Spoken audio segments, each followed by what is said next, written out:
Okay, welcome back. We're looking at SID Player in the last video, and I've got it running up on the screen. And SID Player basically will allow the propeller to emulate a SID chip, and it sounds really good.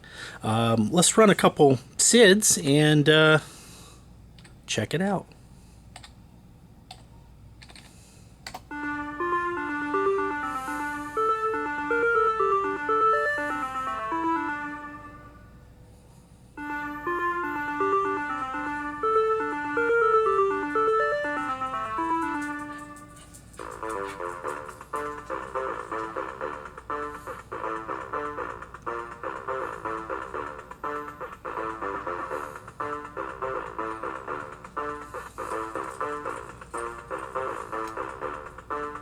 Let's play another one.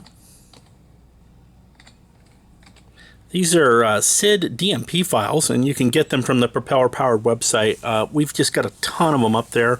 There's even a nice conversion utility that you can run to convert your own SIDs to work on here. But here's another one that some of you will recognize.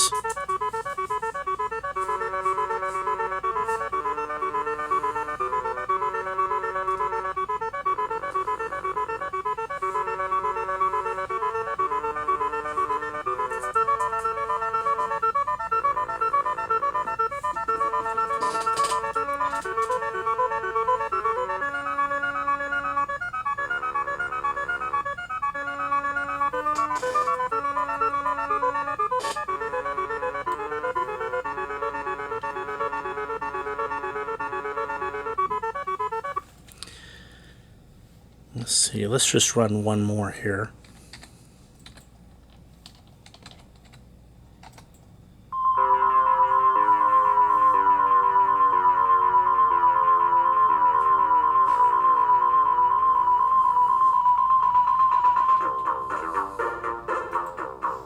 So we think that the SID emulation ability of the propeller is pretty cool. Now right now in modes 2 and 3, we've actually implemented something called Tiny SID.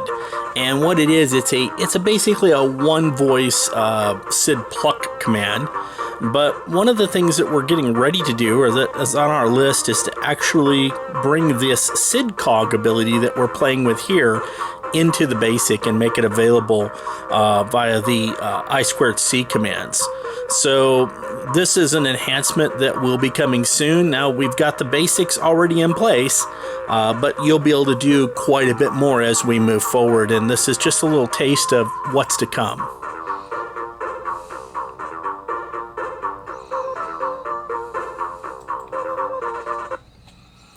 Okay, well, let's pop back out to companion mode.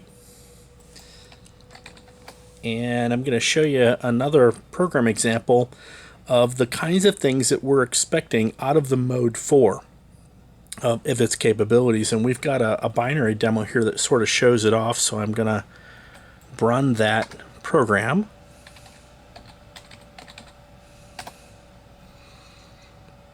This is a little Frogger demo that basically uses Mode 4 sprites and capability. Now we've got a few more sprites on the screen here in this program than we're making available right now in BASIC, but that's not to say that the object wouldn't support it very readily here. And now that we've got some more memory available to us, we may open this up a little more in the future as we see that folks need that capability. But this is the kind of graphics and gaming capability that we're expecting out of the Micromite companion, and this gives you a little preview of what's going to be happening soon. So I mentioned that that sprite editor, the onboard sprite editor, and that's one of our forum members. His name is Carl, or Roadster on the forum. He's been working on that, and you may have seen that in some of the earlier videos, but I'm going to go ahead and bring it up anyway. Let's see, SPREDIT, and run the sprite editor. There we go. And let's go ahead and load those sprites from the demo that we were looking at in the other video. So I'm going to hit L here and type in demo.spr. Remember the flying birds? Well, here they are. You can edit sprites. We can page up and down through these. You can see our balloon sprites are coming up here. Here's one we haven't really done much with. Here's a walking character. This sprite editor is a work in progress. It is a usable tool, but is very much a work in progress. Carl's got many more things to add to this. Also, we're looking at doing a tile editor. Understand that that'll be coming right behind this so that you can edit the 8x8 tiles. Right now, to edit the tiles, you'll have to load the ASCII file, which is the tiles, into the just the Micromite editor to make changes. So, you know, it's not as clever, I know, as the sprite editor with the color graphics and things, and that's coming. Hang in there.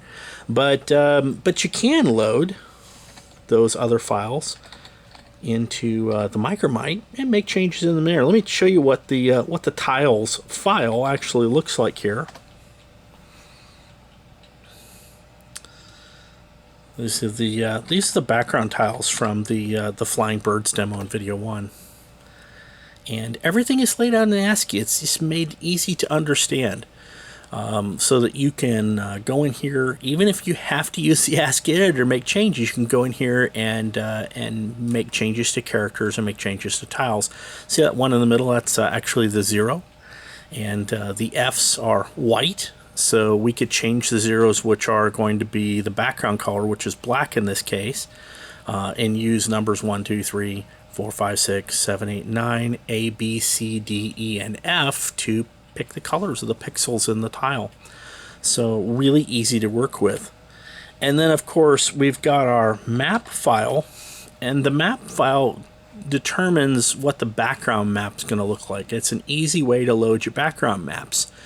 So, and we have a background map or a SCR file that we can load. Let me bring up that map. And again, it's just an ASCII file, and you can bring it into the Micromite editor. It'll work just fine. Remember the purple screen with the copyright symbols in the corner? Well, those purple squares are just the letter B, lowercase b tiles, and those copyright symbols are just the lowercase a. So this gives you the layout. And so imagine, if you will, you're writing a video game in mode 4, and you load your map for level 1, which is the layout of the background. You load your sprites for level 1, which is the 16 sprites that you want to use. And you load your tiles so that it knows how to define those background tiles. And you start playing your game in level 1, and then they advance to level 2. So what you do is you load a new map if you need to, which loads your background. If your tiles have changed or need to change, you just load another tile set. So you might have a different theme or different background tiles or different characters used in level 2. And then, of course, if there's new enemies, new bad guys, a whole new set of sprites. And you do all that with 3 basic commands in your basic program anytime that you need to. So again, we're putting that load back on the propeller and taking it off of you, and so that you have plenty of capability and plenty of memory to write your games and write your programs. So hey, you know what? Whether you come to Propeller Powered and you get one of our kits, which is the Micromite Companion Kit, that's great. It supports the project. Every one of these that moves, we support the project with this. Or you take your propeller board that you already have that maybe has keyboard or VGA and audio on it and add a Micromite to it. We'd like to have you come in and join the fun. You are invited either way. People have asked me this, like, well, do you mind if I post something where I've used my PEB kit or my PP Propeller Professional Development Board kit or my demo board kit to get involved with this? And you know what? The more the merrier.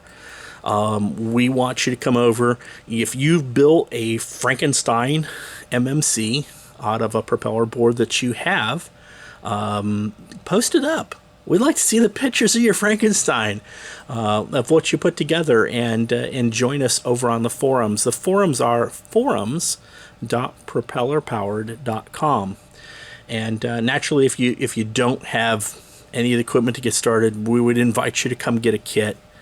and it has everything. It comes preloaded with all the software. We got the Micromite loaded. We got the Propeller EEPROM loaded. So the idea here is that when you put this thing all together and you turn it on, as long as you did it right, it's going to come up just like the old days of computing, instant on.